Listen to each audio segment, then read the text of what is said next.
As-tu déjà entendu cette parole? Si nous vivons par l'Esprit, marchons aussi selon l'Esprit. Galates chapitre 5 verset 25. Ce n'est pas une simple suggestion, mais un appel pressant. Marcher avec le Saint-Esprit, c'est refuser une foi figée. C'est une marche vivante, une aventure de transformation et d'intimité avec Dieu. Aujourd'hui, découvrons ensemble 10 principes essentiels et 2 vérités cachées pour faire de cette marche une réalité quotidienne. 1. L'écoute intérieure. Il y a une profondeur de communion que l'on ne peut saisir qu'en apprenant à faire taire le vacarme du monde. Le Saint-Esprit ne s'impose pas, il se révèle à ceux qui choisissent le silence du cœur. Dans le premier livre des Rois chapitre 19 versets 11 à 12, nous lisons qu'Élie, après le vent violent, le tremblement de terre et le feu, entendit un doux murmure léger. C'est là que Dieu se fit entendre. Cette scène n'est pas seulement un récit ancien. Elle nous montre que la voix de Dieu se distingue, non par le tonnerre, mais par une douceur subtile que seul un esprit attentif peut capter. Prendre chaque jour un temps de calme, même court, devient alors une discipline sacrée. Il ne s'agit pas de remplir ce moment de parole ou de liste de requêtes, mais d'ouvrir son être entier à la présence divine. Le silence n'est pas un vide, c'est un espace où l'esprit parle, où l'âme respire. Ferme les écrans, mets de côté les distractions, et choisis un endroit où ton cœur peut se reposer. Ce peut être une chambre tranquille, un coin de nature, ou simplement un siège dans le calme du matin. Dans ce silence, la prière prend une autre dimension. Elle n'est plus un monologue, mais un dialogue discret. L'esprit peut déposer une paix soudaine, une pensée claire ou une conviction douce qui ne vient pas de toi. Jésus l'a affirmé. « Mes brebis entendent ma voix, je les connais et elles me suivent. » Jean chapitre 10 verset 27. Entendre sa voix commence par écouter, avant de parler. C'est une écoute qui demande patience et constance. Pour t'y exercer, commence par remercier, puis expose ton cœur sans te précipiter. Laisse les bruits de tes pensées se calmer. Si une idée persiste avec une paix profonde, garde-la précieusement. Si au contraire tu ressens agitation ou confusion, attends encore. L'esprit se reconnaît à la paix qu'il apporte. Ce temps d'écoute façonne une sensibilité nouvelle, comme l'oreille d'un musicien qui distingue une note précise au milieu d'un orchestre. Au fil des jours, tu découvriras que cette écoute intérieure ne se limite pas au moment de prière. Elle s'étend dans les gestes ordinaires, au travail, dans la rue, même au milieu du bruit. Tu sentiras cette voix paisible guider tes décisions. Apprendre à reconnaître ce souffle, c'est apprendre à marcher dans la lumière. Celui qui s'y attache ne vit plus à l'aveugle, mais avance, guidé par le murmure de l'esprit, même dans les vallées les plus obscures. 2. L'obéissance immédiate. Écouter l'esprit ne suffit pas, il faut répondre sans tarder. La foi vivante se mesure à la promptitude. Dans l'Évangile selon Matthieu chapitre 4 verset 20, il est écrit que Pierre et André laissèrent aussitôt leur filet et le suivirent. Ce mot « aussitôt » est une clé spirituelle. Lorsque Dieu parle, différer revient souvent à désobéir. Chaque minute d'hésitation ouvre la porte au doute et à la peur qui étouffent l'élan de la foi. Le Saint-Esprit n'impose pas des ordres arbitraires, il propose des invitations précises, parfois simples, parfois déconcertantes. Pardonner quelqu'un qui t'a profondément blessé, prier au moment où tu voudrais dormir, offrir un service alors que tu te sens fatigué. Ce sont des appels du ciel qui demandent une réponse immédiate. C'est dans ces petites obéissances que se bâtit une vie conduite par Dieu. Souviens-toi de Philippe, à qui l'Esprit dit « Approche-toi et rejoins ce char ». Actes des Apôtres chapitre 8 verset 29. Il obéit aussitôt, et cette action ouvrit la rencontre avec l'eunuque éthiopien, une rencontre qui porta du fruit éternel. S'il avait attendu une confirmation supplémentaire, l'occasion divine aurait été perdue. L'obéissance immédiate ferme la porte au regret et libère une bénédiction que l'intelligence humaine ne peut anticiper. Cette promptitude n'est pas de la précipitation, mais la réponse d'un cœur qui fait confiance. Quand l'Esprit inspire, il ne dévoile pas toujours tout le chemin, il montre le prochain pas. Celui qui marche avec lui apprend à dire « oui », même quand la logique hésite. Comme il est écrit, « Aujourd'hui, si vous entendez sa voix, n'endurcissez pas vos cœurs ». Hébreux chapitre 3 verset 15. Chaque matin, pose-toi cette question. Suis-je prêt à répondre aussitôt? Plus tu réponds rapidement, plus tu deviens sensible à ses directions. L'obéissance immédiate transforme une simple inspiration en action porteuse de fruits éternels. Elle est la clé qui fait passer de l'écoute à la marche, du murmure de l'esprit à une vie façonnée par sa puissance. 3. La dépendance totale. Marcher avec le Saint-Esprit signifie reconnaître, à chaque étape, que nous ne sommes jamais autosuffisants. Jésus l'affirme sans détour. « Sans moi, vous ne pouvez rien faire » Jean chapitre 15 verset 5.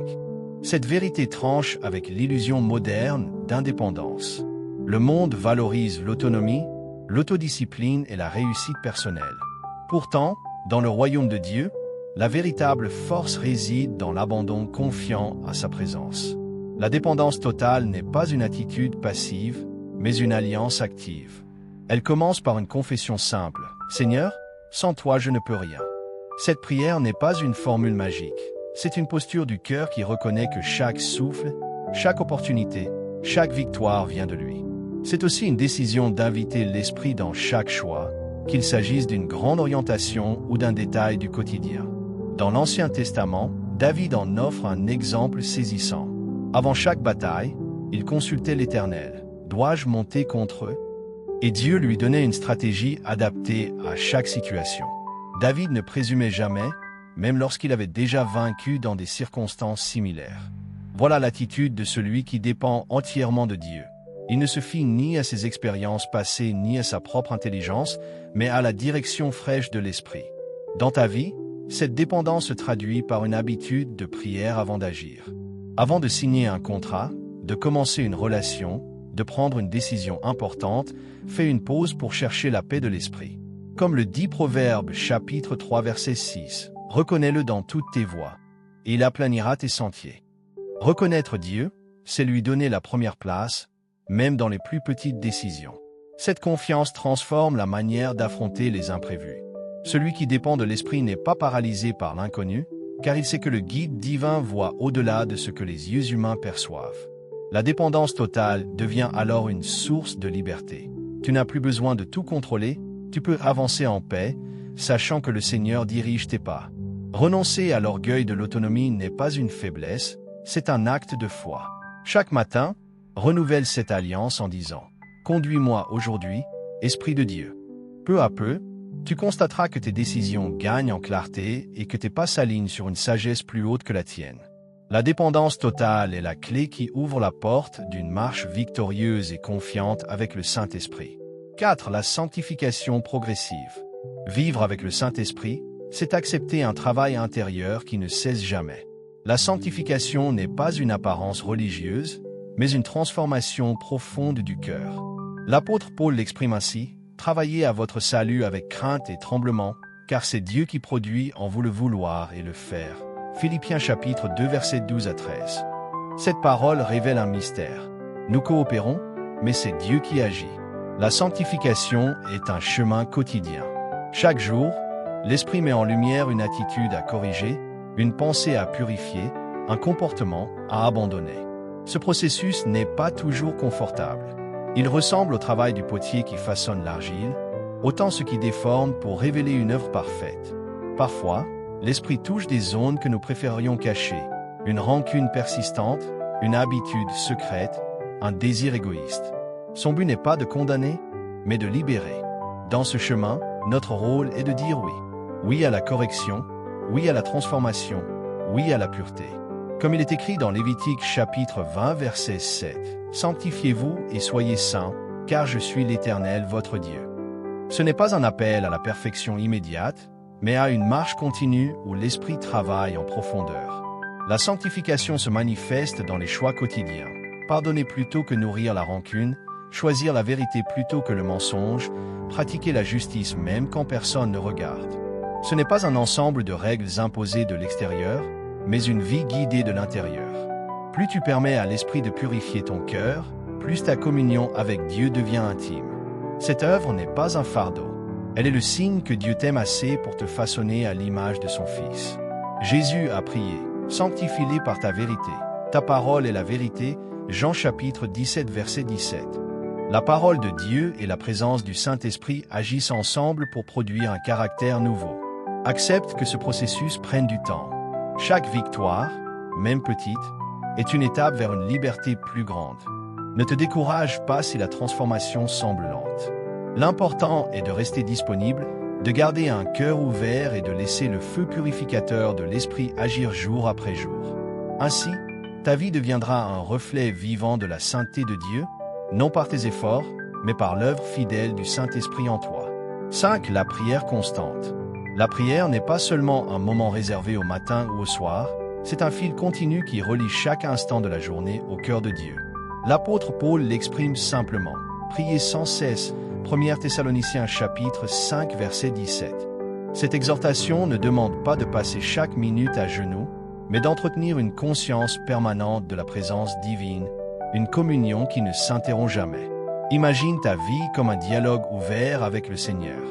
Une pensée de gratitude pendant que tu marches, une louange murmurée au volant, une intercession silencieuse pour quelqu'un que tu croises. Tout cela est prière. Elle devient la respiration de l'âme. Plus tu cultives cette proximité, plus tu réalises que Dieu n'est jamais loin, qu'il écoute chaque soupir, chaque battement de ton cœur. Jésus en est l'exemple parfait. Souvent, il se retirait pour prier, mais même au milieu de la foule, son esprit demeurait en communion avec le Père. Cette intimité constante nourrissait sa force et sa sagesse. La prière constante ne consiste donc pas seulement à parler, mais aussi à écouter.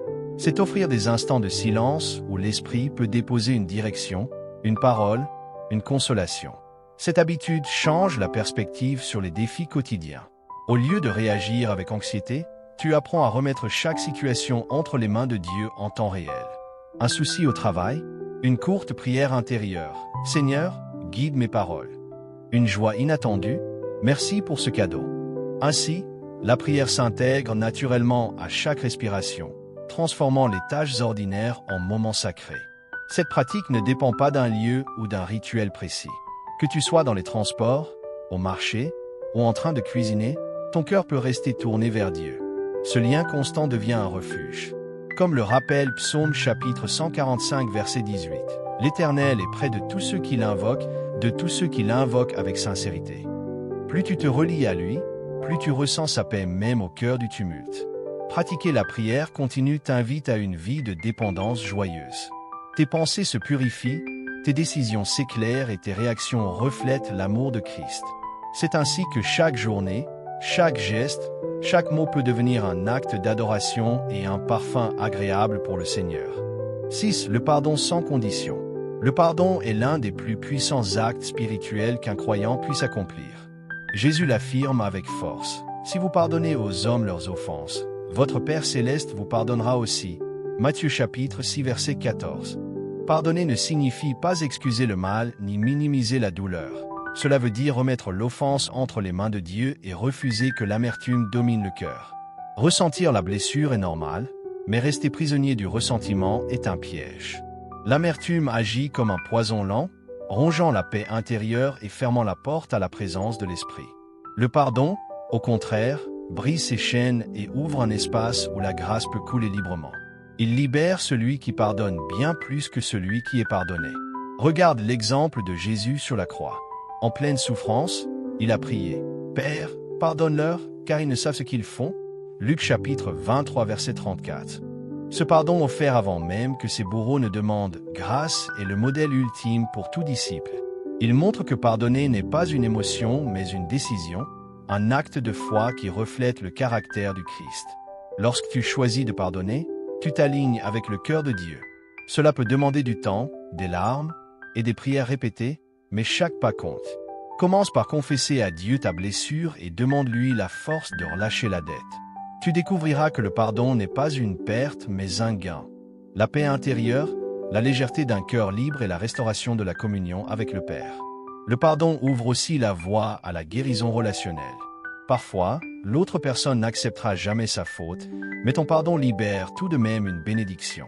Comme le dit Éphésiens chapitre 4 verset 32, « Soyez bons les uns envers les autres, compatissants, vous pardonnant réciproquement, comme Dieu vous a pardonné en Christ. » Ce rappel nous invite à refléter la même miséricorde que nous avons reçue. En choisissant le pardon sans condition, tu refuses de laisser la douleur écrire la suite de ton histoire. Tu ouvres ton cœur à la plénitude de l'Esprit et deviens un témoin vivant de l'amour qui guérit. C'est dans cet espace de grâce que le Saint-Esprit peut demeurer pleinement, apportant une paix que rien ni personne ne peut voler. 7. La méditation de la parole. La parole de Dieu est une nourriture vivante qui transforme l'esprit et façonne le caractère. Dans le livre de Josué chapitre 1 verset 8, il est écrit « Que ce livre de la loi ne s'éloigne point de ta bouche. Médite-le jour et nuit, pour agir fidèlement selon tout ce qui y est écrit. » Cette invitation ne parle pas d'une simple lecture rapide, mais d'une immersion profonde où chaque phrase devient une source de révélation. Méditer signifie ralentir. Prends un passage, lis-le lentement, laisse chaque mot s'imprimer dans ton cœur. Ferme les yeux, répète le verset, demande au Saint-Esprit d'en dévoiler le sens caché. C'est ainsi que la lumière de Dieu pénètre l'âme. La méditation n'est pas une routine mécanique, mais un dialogue. Tu écoutes la voix de Dieu à travers les Écritures et tu lui réponds par la prière. Lorsque tu nourris ton esprit de la parole, ta pensée se fortifie contre le doute et la tentation. Psaume chapitre 119 verset 105 déclare « Ta parole est une lampe à mes pieds et une lumière sur mon sentier. Elle éclaire les décisions, apporte la paix dans les moments de confusion et enseigne le discernement. Plus tu la laisses habiter en toi, plus elle devient une arme spirituelle, un bouclier contre l'ennemi. » La méditation régulière transforme aussi les émotions. La colère se dissipe quand on contemple la patience de Dieu. La peur s'efface à la lecture de ses promesses. Cette discipline ouvre un espace où l'Esprit Saint peut imprimer la vérité divine dans chaque fibre de ton être. Même quelques minutes de méditation sincère peuvent changer l'atmosphère de ta journée entière. Considère-la comme un rendez-vous vital, au lever comme au coucher, mais aussi dans les instants calmes de la journée. Tu découvriras que la Bible n'est pas un ancien livre figé, mais une parole toujours actuelle qui parle à ton présent et façonne ton avenir. 8. L'humilité volontaire. L'humilité n'est pas une faiblesse, c'est la force de celui qui dépend entièrement de Dieu. L'Écriture nous le rappelle clairement dans Jacques chapitre 4 verset 6. Dieu résiste aux orgueilleux, mais il fait grâce aux humbles. Ce verset révèle une vérité profonde. La faveur divine repose sur ceux qui reconnaissent leurs limites et recherchent la gloire de Dieu plutôt que la leur. Choisir l'humilité, c'est accepter que chaque don, chaque réussite, chaque souffle de vie vient de lui. Cela ne signifie pas se rabaisser, mais se positionner correctement devant le Créateur. Jésus lui-même, le roi des rois, a lavé les pieds de ses disciples, démontrant que la grandeur se manifeste dans le service. L'orgueil ferme la porte de l'action de l'esprit. Il pousse à l'autosuffisance et éloigne de la grâce. L'humilité, au contraire, attire la présence de Dieu. Proverbe chapitre 22 verset 4 dit « Le fruit de l'humilité, de la crainte de l'Éternel, c'est la richesse, la gloire et la vie. » Là où un cœur s'abaisse volontairement, la puissance divine se déploie. Pratiquer l'humilité commence dans les petites choses. Demander pardon, écouter sans interrompre, servir sans chercher les applaudissements. C'est aussi reconnaître que l'on a encore à apprendre, peu importe les années de foi ou d'expérience. Un esprit humble accueille la correction et se réjouit de voir les autres grandir. Dans un monde qui glorifie l'ego et la performance, l'humilité volontaire est un témoignage puissant. Elle ouvre la voie à une intimité plus profonde avec Dieu et à une paix durable. En choisissant de te placer sous sa main, tu expérimentes sa grâce abondante, une grâce qui élève au moment choisi par le Père et qui reflète la douceur même du Christ. 9. Le discernement spirituel. Le discernement spirituel est une garde vigilante sur le cœur et l'esprit. La parole nous exhorte clairement. Éprouvez les esprits pour savoir s'ils sont de Dieu. 1 Jean chapitre 4 verset 1. Dans un monde rempli de voix, d'opinions et de séduction, il est essentiel de savoir reconnaître ce qui vient réellement du Seigneur. Le discernement n'est pas seulement une intuition humaine, mais une capacité que l'Esprit Saint développe en nous pour distinguer la vérité de l'erreur. Demande chaque jour au Saint-Esprit d'aiguiser ta perception. Parfois, il parle en retirant la paix intérieure, comme une douce alerte qui te pousse à ralentir. D'autres fois, il crée une conviction forte qui t'encourage à avancer. Il peut aussi utiliser les Écritures pour confirmer ou corriger une direction. Cette sensibilité protège des pièges subtils, des décisions précipitées et des influences qui éloignent de Dieu. Le discernement se cultive par une vie de prière, l'étude de la parole et l'obéissance. Plus tu t'imprègnes de la vérité biblique, plus tu reconnais rapidement les contrefaçons. Comme un bijoutier qui connaît l'or véritable, le croyant formé par l'Esprit identifie ce qui brille mais ne vient pas du ciel. Psaume chapitre 119 verset 66 l'exprime ainsi. « Enseigne-moi le bon sens et l'intelligence, car je crois à tes commandements.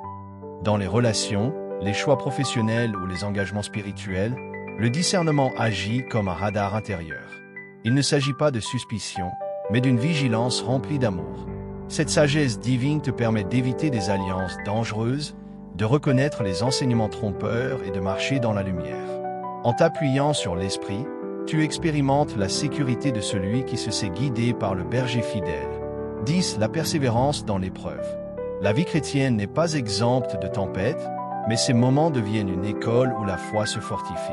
L'Évangile rapporte que Jésus fut conduit par l'Esprit dans le désert, Matthieu chapitre 4 verset 1. Même le Fils de Dieu a traversé la solitude et la tentation. Les difficultés ne signifient donc pas l'abandon de Dieu, mais un terrain d'apprentissage et de croissance. Quand la route semble dure, souviens-toi de cette promesse puissante. Je ne te délaisserai point. Hébreux chapitre 13 verset 5. La présence du Seigneur demeure, même quand les circonstances paraissent contraires.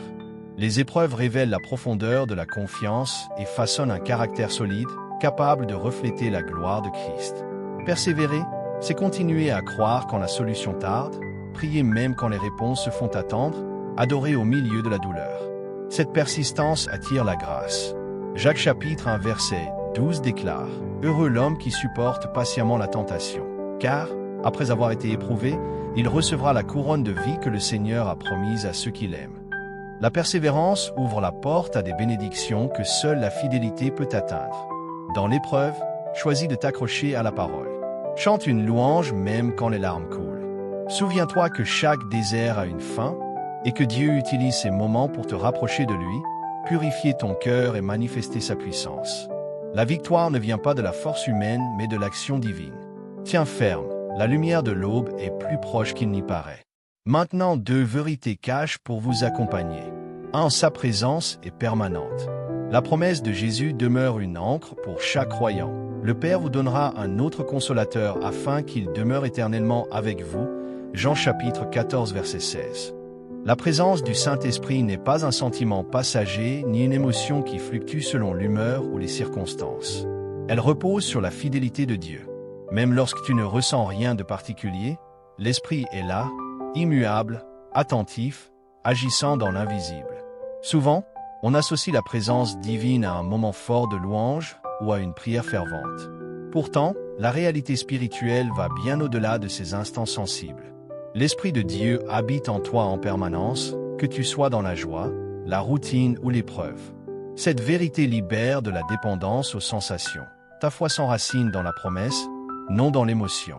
Lorsque la solitude pèse ou que le ciel semble silencieux, rappelle-toi que l'Esprit n'a pas quitté ta vie. Il travaille en secret, fortifiant ton cœur, inspirant tes pensées, te conduisant pas à pas. Sa présence discrète est une garantie de consolation et de direction. Comme le dit Psaume chapitre 139 verset 7, « Où irai-je loin de ton esprit? Et où fuirai-je loin de ta face? Nulle part tu n'es séparé de lui. » Cette assurance transforme la manière de vivre. Tu peux entrer dans la journée avec confiance, sachant que l'Esprit t'accompagne au travail, dans tes choix et jusque dans les détails de ta vie quotidienne. Sa permanence est un bouclier contre la peur et un rappel que tu n'es jamais seul. 2. Sa voix apporte la paix. La voix de l'Esprit se reconnaît à la paix qu'elle dépose. Jésus l'a affirmé. « Je vous donne ma paix » Jean chapitre 14 verset 27. Même lorsqu'il corrige ou redirige, le Saint-Esprit ne parle jamais dans la confusion ni la panique. Sa parole peut être ferme, mais elle laisse une tranquillité profonde, un repos intérieur que rien ne peut imiter. Dans un monde saturé de bruit et d'opinions, apprendre à distinguer cette paix devient essentiel. Si une pensée ou une décision te laisse agiter, ce n'est probablement pas la voix de Dieu.